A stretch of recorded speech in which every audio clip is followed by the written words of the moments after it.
tarkaanfiin gartee itti aanu akka odeeffannooleen gama keessaatiin nugaa jiranitti tarkaanfii Jawaadirra fudhachuudhaaf yaa'an.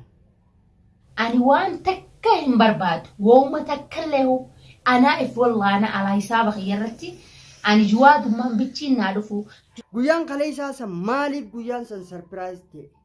Guyyaa jalqaba jaallattee eegalanii, guyyaa jalqaba walitti dhufanii, guyyaa wal fuudhanii, guyyaa akka kalee kana wal fuudhanii, guyyaa kaleessaa san addan maaliif akka kabajan? Maaliif guyyaa kaleessaa san gartee sarpiraayiziin gartee gaa godhame? Dhugumatti gartee amma sodaa dila akkii godhatu kana piraankii hojjechuu jira. Dhandhamuu qaba. Firiin lubbuun jaaladha yoo lubbuu ta'e jaalatte haqa jaalachuudha qabdi lubbuu ta'e yoo jaalatte. Maaliif lubbuun haqarra jirtu waa takkan sodaattu. Du'aas hin sodaattu. Milkii akka milkootti lubbuun haqarra jirtu ni beekti dhibbaa dhibbatti.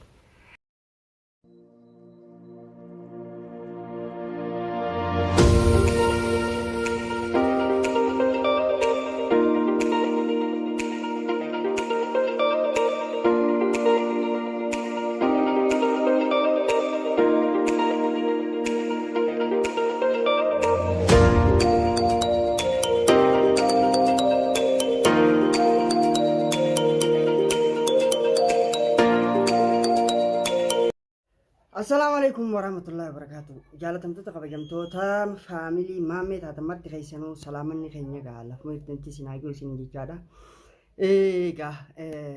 Guyyaan gartee guyyaan kaleessaa guyyaa gammachuudhaa ture. Ammoo gadda boodaas gammachuudhaa jira. Gammachuu boodaas gartee rabbi gaddanuurraa haa qabu. Akkaataa gartee amma odeeffannoolee takka gartee nu gahaa jirtutti.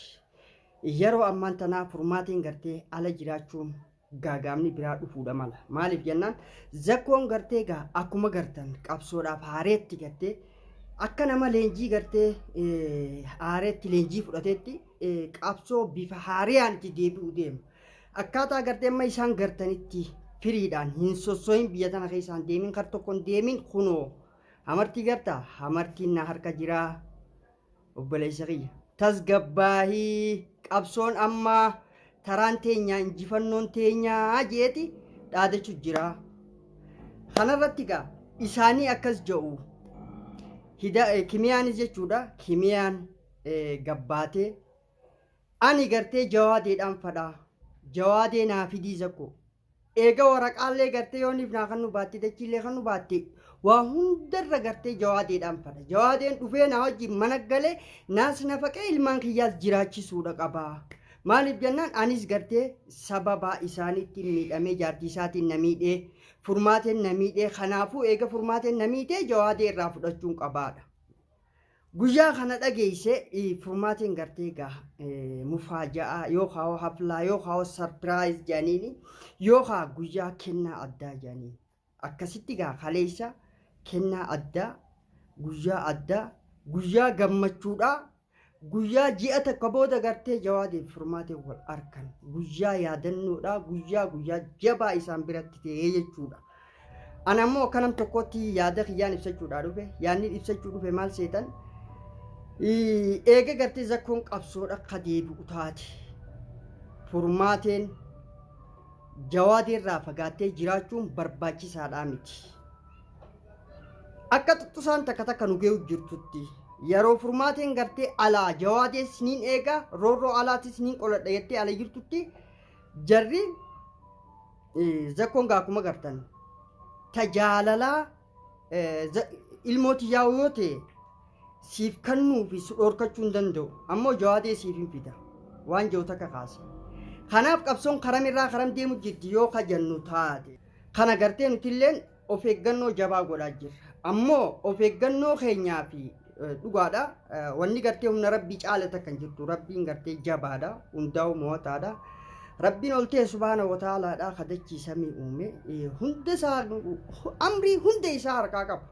Tanuma abbaa fadheetu akkasuma wajjin manjadda wajjada jajjabaadhaa ofirra jajjabaadhaa jee. Ammas rabbiin nama gartee roorroon qolanne hin fadhu. Nama jabaa jaan rabbiis namninis haqarratti jechuudha haqarratti hajabaati rabbiis cina jira namnis bira jiraa jaan Kanaafuu jabaachuun nurratti dirqama nuti gaa akkuma beeytanitti tattaaffii hedduu godhaa jirra of eeggannaas godhaa jirra galaa bobba keenyaa keessatti akkasumatti gaa teessoon teenyaas akkam beekamnetti gartee gaa wanni jechuu barbaade asirratti adeemsi jijjiiramee jira. Kanaaf yeroo adeemsi jijjiirametti furmaateen mataa isiitiif tarsiimoo qabsoo siidaa jijjiiruudha qabdi. Nuti illee akkasumatti gartee gaa adeemsa jijjiiruun gartee dirqama nuti ta'e waa hedduu gartee gaa lafatti qopheessaa jirra jechuudha. Kanarraa kaka'e waan takka ta'e isinii galuu qabdu guyyaa gartee furmaateen bobbaatee firii fi gartee zakkoo bakka firiirratti jechuudha. Guyyaa furmaateen bobbaate zakkoo fi firii wal bira jiranii mana firiidhaatti. Hoggaa isiin furmaateen achi dheeyxee jarrichi baafatan. Kanarra wanni jechuu barbaade. Furmaate qabsoo tarkaanfiilee ati fudhattu keessatti basaasni furmaateedhaas wanni dhaamsa godhuu barbaade. Yeroo ati bobbaatu keessatti odeeffannoon jarri gartee tarsiimoo qabsoo isaanii jijjiiree si dura odeeffannoo harkatee bakka sanii sossee. Kanaaf kaleessallee of eeggannoon keessan gartee hedduu na yaachisaa ture. Garuu alhamdulillah naggaate sarpiraayiziin teessan naggaate asumaanuu baga gammaddanii anillee isinii gammadeetiin jira. Qoodallee irraa fudhachuu baadhu guyyaa gammachuu keessan bakka jiruu gartee ilmaan Oromoo marti isin wajji gammannee jirra. Ammoo waa'ee gartee amma kimiyaan asumaanuu wanni isin barbaadu jirtu jawaadee gartee ilmaan sadeen keetii fi kiyya lamaanis waliin nafeeyna ancaapheetiin jiraa kottu asin na nafaqeedha. Gabricha kiyya tahii na biratti ana nafaqii kiraa manaanarraa kafalii waa hundaa'u gartee kottu itti yaadiidha. Kimiyaa ilmaan kee abbaa qaban abbaan ni jira caalaa atilleen deebisaan ta'e asirratti ilmaan kee odoo ati jirtuu hin duune qabriin dheeyne kun anaafis siifis xiqqeenya. Isin as deebitee saahibuma kee saahiba qabsoo kee kottu jawaadee ilmaan caalaadhaa nafaqe jechuun tun tuffiidha. Daawwattoota keenya bira ilmaan Oromoo birattis kanaaf atilleen isin gartee eega daandii kana filatte teen eegan qabaanne eega gartee karaa ati feetutti asin deebin eegan qaceelle ilmaan keessi qaban.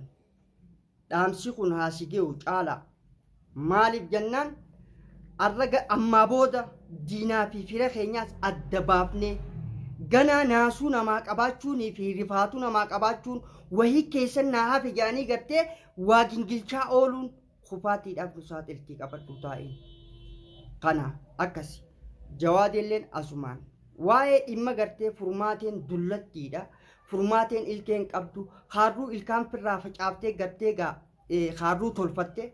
Kanaafuu gurbaa jawaadee janiin kana sammuudhaan taphachuu jirti. Furmaateen gartee jawaadeedhaaf yaadutti hin jirtu qabeenyaaf yaadu jirti. Qabeenya fudhachuudhaaf yaadu jirti. Kun ammoo jawaadee atilleen asirratti guyyaa kaleessaa deebisaa mucaa xiqqashoodhaatu kan eenyu Aishaa haa galatoottu ilmoon teessan ilkee adda qaqqabdee laaltee ummaan teenya dullattiidhaa miti. Haarruun siidaa asliidhaa jettee isin hunda agarsiifte. Kanarratti immoo furmaateen eenyu akka taate ana caalaa jawaadee siif beeka. Kanammoo deebisaa garee shiraa tanaa kan sirratti illee dirqama. Hanganumaan hin ja'a. Hangama kiyyaan furmaateen waan isin taatellee yeroo hedduu gartee dubbachaa ture. Eenyu intalti dhalaadhaa ta'arraan tana jaarsa gartee ilmaan sadi qabu anaa jaalate anaa filate Oromoo yoo na gargaartan isaa wajji na gargaara. Jireenyi kiyyaa fi kasaa waliin je'ee ilaa sadarkaa kana roorroo dila kana hojii qooddachuu jiru dubartiin ni takkatti jechuudha. Tuni takkittii akka leencaa tahaati deesse. Takka teetii tun gartee rabbiin nu haa heddummeessu ummaa teetillee rabbi umrii haa dheeressu. Akkasii tan biraa jawaadee fi caalaanis tarsiimoon teenya jijjiiramuu qabdi asumaa yaada kiyya. Maaliif wanni gartee lafa jala kaannes akkuma jirtu tahee of eeggannoon jabaan amma godhamuudha qaba. Maatii gartee jawaadeetiif jawaadeen anis walumaanuu gamtaadhaan yeroon gartee walitti dhiyaannee shoqomsaa odeeffannoo jaraa gartee argachuun ammaan tana dirqama. Jarri bobbaagala keenya gartee basaasa jabaa godhatanii nu jala dalagaa jiran. Odeeffannoon isaan bira gahaa jirti. Kanaaf adeemsi gartee ji'a tokkichaa kana irra yaa'anii ture gahaa waan hin taaneef adeemsa keenya haaree gatteenye gartee kaduraan keenya caalaa sirreessuun dirqama ta'a. Maaliif adeemsuma gartee gufuulee si dhufaniini tarsiimoo qabsoo teetii jijjiiruun dirqama ta'a. Furmaatileen asumaan tarsiimoo qabsoo teetii jijjiiri. Odoo ati ala jirtuu jawaadeen hin galaafatamin. Odoo ati ala jirtuu ilmaan jawaadeen galaafatamin. Odoo ati ala jirtuu gartee rakkoon takka hin dhufin yeroon gartee addaa fagaatan gartee gaa ni gaajeetii yaada jawaadeelleen gaa kaleessa anis jaarsa haqaan qaba ji'a tokko guutuu anaan gartee ana firraa guruun gaariidhaayi. Yaadi joon gartee gaa waraana furmaateetiin illee wal afaan deebi'anii. Booddee gartee gaa ammoo wal afaan deebi'uu san keessatti maal godhan furmaata maal godhanii maalirra walii galanii jechuun keessaniin oolamu. Kanaaf asumaan isaanis waan isaan dhufanii waliin eenee jechuu barbaadeeti hanganumaan jechuu barbaade.